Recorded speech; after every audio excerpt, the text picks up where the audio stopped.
Day 7, the last day of National Archaeology Week, we're going to talk to you about the Scottish Prince, which was an 850-tonne barque, so a sailing ship travelling from Scotland to Brisbane. Now, this is a pretty typical story where the captain was quite familiar with the coastline. He retired at about 10 o'clock at night and left the second mate in charge, who had never been here. Now, the second mate just navigated too close to land, and the Scottish Prince ran aground at the southern end of Stradbroke Island when it was just one island in 1887. Now, apparently they tried to pull Scottish Prince off quite a few times with different vessels and steamers and could never do it.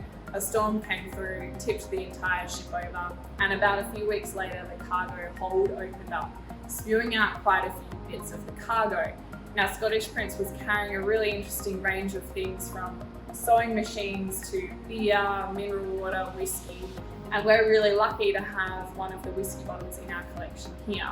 Today, Scottish Prince is one of the best diving sites off the Gold Coast, and it actually is the home of wobbegong sharks. It sits in about 20 metres of water and still has some really upright, beautiful structures to it. So I recommend diving it if you're ever there.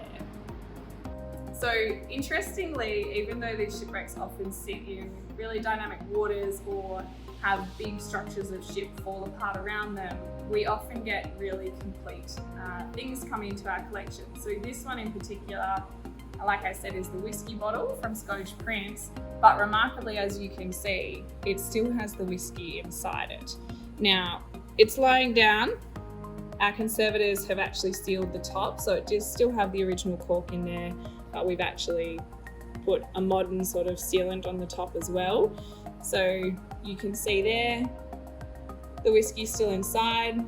Now, I've had many people ask us why we don't try the contents in these bottles. We often have champagne, wine, beer, and the simple answer is that although we think glass isn't porous, it actually is, and decades or hundreds of years underwater means that salt leaches into these liquids. So even though it looks exactly like the whiskey that went down with the shipwreck in 1887, it probably tastes like a horrible salty concoction or something. So we've done that a few times in the past and decided never to do that again. So we'll leave that for a later date, and perhaps a whiskey distillery would like to take a sample and make a new version of this whiskey.